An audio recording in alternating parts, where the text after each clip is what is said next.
The doors are closing. Train departing. Please hold on. Welcome to a new episode of MAX101. Today we're going to be talking about the electricity, just an overview of electricity, and an overview of the pantographs. It's a new topic, finally, something I've never talked about before.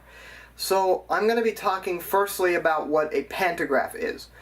So, in Portland, the MAX and streetcar use an overhead wire system to power the trains. And so if you ever see those arms that go up and touch the wire, those are the pantographs. Now, what I'm going to be covering in this episode, some of this you might already know. If you already know about pantographs and the electrical system, then you probably already know some of the stuff I'm going to talk about here. I'm going pretty basic, so just a heads up on that. The overhead wires are also called the catenary wires. These are the wires that supply power to the train. These are held up by concrete poles. They didn't cut down any trees of any kind to use for this, they just used concrete. And they hold up the catenary wires. These are powered from a substation and are supplied with 900 volts DC. Don't even think about touching them, ever. That is lethal. Here's the way electricity kind of works. If you are dealing with a low frequency AC source, kind of like what's coming into all homes across the world, 50 hertz or 60 hertz, then what happens is if you grab onto a wire or if you grab onto something like that, it messes with your nerves. And because remember, the nerves inside your body work on electrical impulses, and so if you're sending electricity into your body, your muscles contract like that and you won't be able to let go. And so with any frequency, even down to 0 hertz, which DC is 0 hertz because it's just continuous, at that low frequency, if you grab onto something, you won't be able to let go. You will be paralyzed like this. So do not touch the wires ever under any circumstances for any reason, even if there's a block of gold on top of them or something. Okay, now that my safety announcement is over, let's go over the actual components of the pantograph itself. So there's something known as the bow collector. It's this oddly shaped, bow shape that is on the top of the pantograph. And resting on top of the bow collector is a carbon shoe. This is what's actually connecting with the wire, and it's made of carbon. And so it can be kind of dirty. It's basically kind of like pencil graphite. It's similar material to that. And the reason why it's what it is because carbon and electricity mix quite well. So they just put a thing of carbon up on top, and that's what's actually contacting the wire. Now let's talk about the wires themselves. They're quite a bit more engineered than you might think. It's not just one long wire that just goes all the way from one end to the other. They just string one long wire. That's not how it works. I'm going to go a little bit more into detail on that on episode 30, but basically there's two. If you're in a high speed area versus a low speed area, they do it a little bit differently. In a higher speed area, there's actually two wires. There's the actual powered wire, and then right above it there's another wire that supports it. That supporting wire is also called the messenger wire. And the bottom wire is the one that the carbon shoe makes contact with, and this is called the contact wire. In lower speed areas, there's just a single wire. It just has the contact wire because it's a lower speed. The pantographs themselves, when they're moving down the trackway, if it's moving fast enough, you're going to need something up there to kind of support it so that the wires aren't moving all over the place.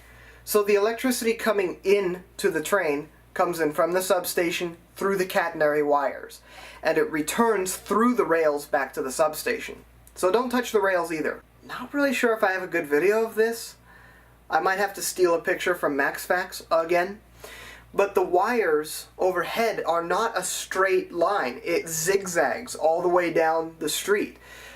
It's most noticeable in downtown Portland or downtown Hillsborough because of the single wire.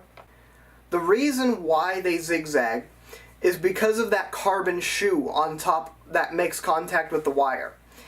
If the wire was just a straight shot, it would wear it down like a pencil. It would just, the graphite would wear down a large notch into it, and that would be it. and the carbon shoe, a bunch of it would be unused. So the zigzagging makes sure that it wears down the carbon shoe evenly. That way it's kind of just scrubbing the top layer right off of it. And so that's the reason why they zigzag. It just wears down the carbon shoe more evenly. Pantographs don't really go bad that often. The carbon shoes may need to be replaced after a while, but I almost never. I know of one instance where there was a broken pantograph because the carbon shoe wore all the way down, and this was maybe 10 or more years ago. So it does not happen very often, and thanks to the maintenance workers working at Monica and Ruby Junction, I'm sure they check on that stuff every once in a while and just make sure that there are no broken pantographs, because that would be not good. The pantographs alone are fascinating. They're spring loaded, and so they press up on the wire. It's not like, oh, they just raise the pantograph up and it just touches the wire, like it's just barely touching the wire or something. No, it presses up on it with quite a bit of force. And so as it's moving down the trackway, if you're in the right spot, you might be able to see it. And this is another reason as to why there's a messenger wire and a contact wire in high-speed areas. If it's pressing up on the wire as it's going really fast, then if you didn't have a messenger wire, these wires are going to move all over the place. And so the messenger wire is there to support it better. They can also change height, again because of their spring-loadedness. If it's going into a tunnel or under some structure and the wires they needed to make the wires a little lower, they can do that. So the pantographs will lower slightly when that happens, and there you go. At the Sunset Transit Center, those tunnels are so low that the pantographs fold almost nearly flat onto the train because the wires are so low. So yeah, the wires do change height as you go throughout the system. Each train has a pantograph. So when it's a two-car train, a normal two-car train in service, there will be a pantograph from one car contacting the wire and the pantograph from the other car contacting the wire. This powers both trains. If only one of them were up, the unpowered train wouldn't be able to do anything. You can't do anything unless the pantograph is contacting the wire and supplying power into the trains.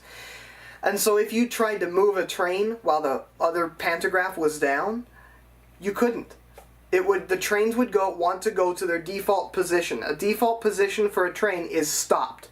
So even let's say something really weird happened and I've never heard of this happening, but let's say you were traveling down the trackway at 55 miles an hour and somehow one of the pantographs drops down or something. What's going to happen is that train is going to go to its default position, which is stopped. So it's going to come to a hard stop. And that way there is not even a chance of there being a runaway train that you can't stop. So yeah, a train's default position is always stopped. And so that's why you need both pantographs up. Now let's get into something that a lot of people like to photograph and film. And it is fascinating, but it's not really desirable, and that is arcing. It happens most common when two wires cross at a perpendicular, 90-degree angle. So if you're traveling through downtown Portland and you come across a track that's 90 degrees from yours, the wires have to cross. And so arcing can happen. And it's a bright flash. It's kind of the same thing that happens when you're welding. It's actually exactly the same thing that's happening when you're welding. It's a bright flash. So don't look at it. Don't look at the wires when they're arcing. Sure, they look cool, but it can cause some serious eye damage. And this is a normal thing, but it's not great for the pantographs or the trains or whatever. But yeah, it happens every day. Every time you're crossing over those wires, if you're drawing power, if you're accelerating while you're going through there, then it's drawing enough power to where you might have an arc happen. Arcing also tends to happen more in the winter time or during winter weather than during other times. Tomorrow I'm going to have a video out that's going to go into more detail on winter weather and how that affects the trains. If you're ever on a train, you'll know if there's a big enough arc. How? Well, as a safety, the HVAC and lights will turn off in the trains briefly before it's restarting again. It's most obvious on the Type 1s because almost all the lights go out and the HVAC goes out. And so here's a clip of a Type 1 at Pioneer Square.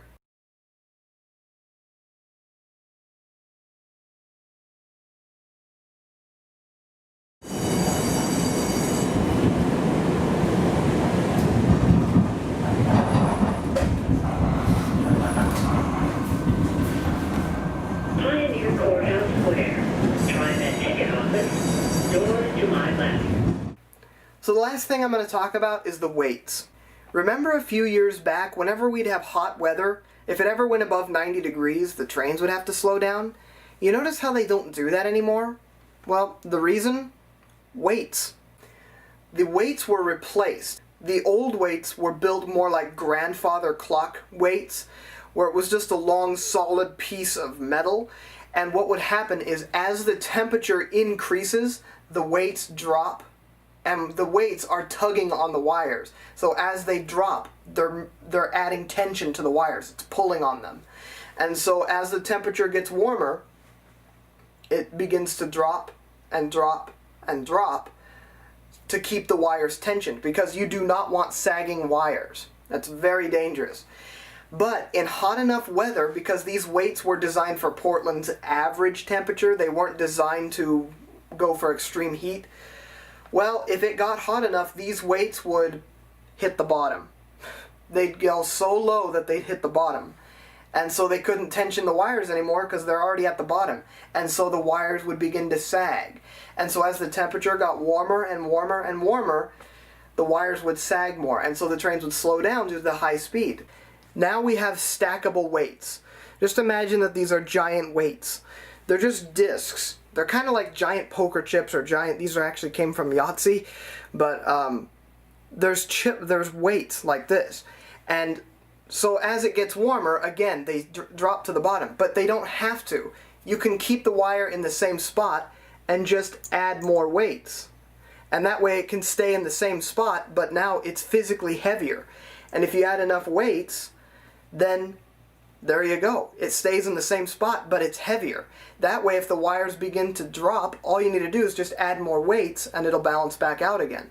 That way you could use this in any temperature. It could get super hot, and if it goes all the way near the bottom, just add more weights and it will rise back up again.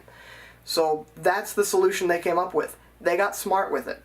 So we're going to have a bonus episode tomorrow that's going to cover what happens in icy weather and cold weather. And so you'll just have to stick around for that. And I'll see you soon.